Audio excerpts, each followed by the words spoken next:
arrête de chercher de l'eau dans le désert. Est-ce qu'il y a des relations dans lesquelles tu ne te sens pas entendu, écouté, reconnu, respecté, etc. Moi oui, et tous les gens que j'ai en accompagnement, c'est le cas aussi. Et il y a un constat que j'ai envie de te partager, c'est que dans ces situations-là, en fait, il y a un mécanisme en nous qui fait en sorte d'aller chercher encore et encore ce truc-là qui n'est pas reçu, qui n'est pas obtenu en fait.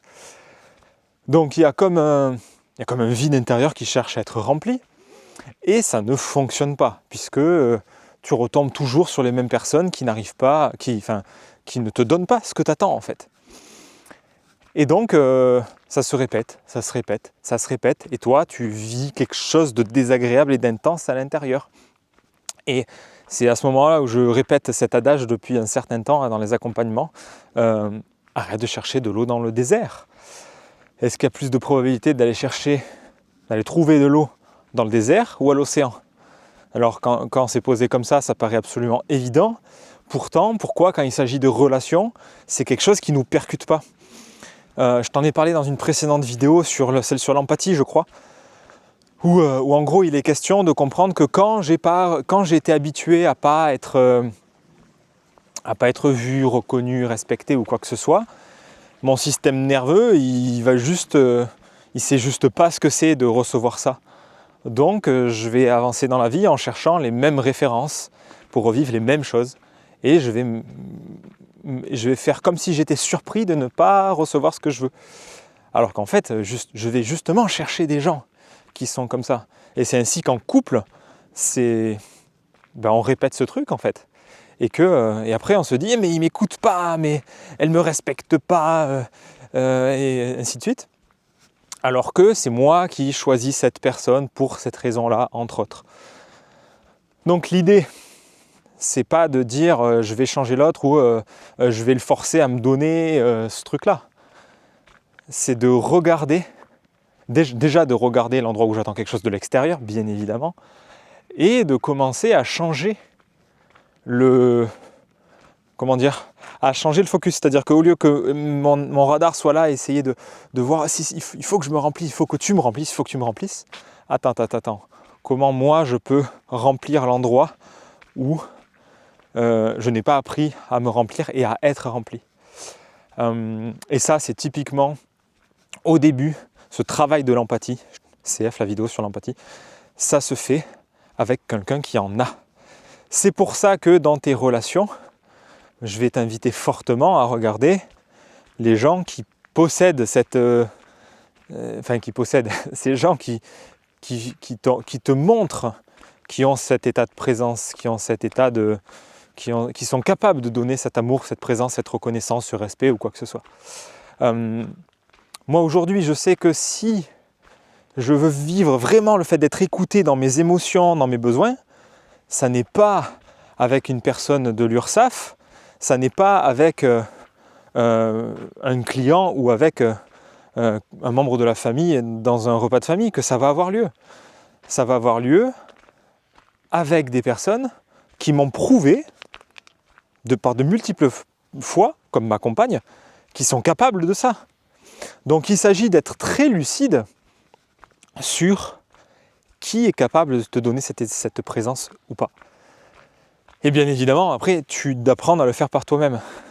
Mais comme je le dis et je le répète, tant que ton système nerveux, il n'a pas appris à le faire tout seul, c'est plus... On peut tromper 1000 fois une personne. Non. On peut tromper. Non. Bref. Donc on ne peut pas y arriver au début tout seul. Parce que notre psychisme, il a besoin de passer par un tiers. Les neurones miroirs, on a besoin d'apprendre en le vivant avec une autre. Ah ok, ça ressemble à ça, quelqu'un qui est présent en moi. Waouh. Ah ok, attends, vas-y, comment tu fais? Et du coup, en fait, il y a l'info qui passe à force de le faire une fois, deux fois, trois fois. Je l'ai vu dans des sessions de thérapie pour moi, que quand l'autre, il était présent à moi, à mon émotion, à mon besoin, ça fait comme des tilts à l'intérieur de moi où ça fait « Ah ouais, putain, ça fait du bien. Mais c'est ça le chemin. Waouh !» Tous les endroits de culpabilité, de colère envers toi, enfin la culpabilité c'est de la colère envers toi, tous les endroits de frustration, de jugement, de machin, tous les endroits où tu te fouettes, où il n'y a pas d'amour, c'est justement des endroits où tu as besoin d'être accueilli là-dedans. CF l'empathie. Et je te partagerai dans la prochaine vidéo, teasing, un premier pas pour avancer vers cette auto-empathie. Mais du coup, tu apprends à mettre du miel, de la couette, du plaid à cet endroit initialement de mésamour. Cet endroit, peut-être même de honte, cet endroit où tu crois que tu as un problème, cet endroit où tu crois que tu n'es pas OK. Mais pour ça, ça demande d'arrêter de chercher de l'eau dans le désert et d'aller là où l'eau, elle est. Et le vrai problème qui fait que beaucoup de gens ont du mal à sortir de ça, d'une situation de je reçois pas, je suis dans plein de relations et je reçois pas cet amour, cette empathie, cette reconnaissance que je cherche tant, c'est essentiellement parce que leur système cherche des gens qui sont incapables de donner ça. Parce qu'ils ne font que répéter ce qu'ils connaissent. La première étape, comme d'habitude, c'est toujours le constat de ça. Et après de dire, bon, et si je m'offrais la présence de gens qui sont vraiment capables de me donner ça, qu'est-ce que ça pourrait changer, donner? Et sur ce point-là, je t'invite à beaucoup de vigilance sur tes sensations corporelles, sur la présence des différentes personnes que tu vas croiser dans ta vie. Que ça soit tes clients, tes amis, ta famille, des gens que tu croises dans la rue, des gens sur YouTube, comme là, quand tu me regardes, de sentir qu'est-ce que ça fait dans ton corps.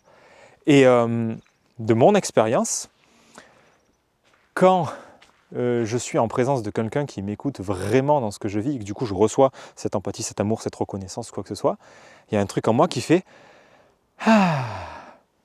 Et là, ça remplit. Et quand ça remplit, eh bien, mon système, il commence à apprendre comment on fait. Et du coup, après, je deviens autonome sur ce plan-là. C'est pour ça que tant d'individus sur cette planète sont complètement immatures sur le plan émotionnel. C'est pour ça qu'il y a autant de gens qui ne sont pas adultes en réalité. Ça s'apprend. Il ne suffit pas d'avoir un visage adulte, d'avoir une barbe, d'avoir des enfants pour être adulte. Être adulte, ça ne... on ne naît pas pour le coup adulte, on le devient et on ne le devient pas avec l'âge.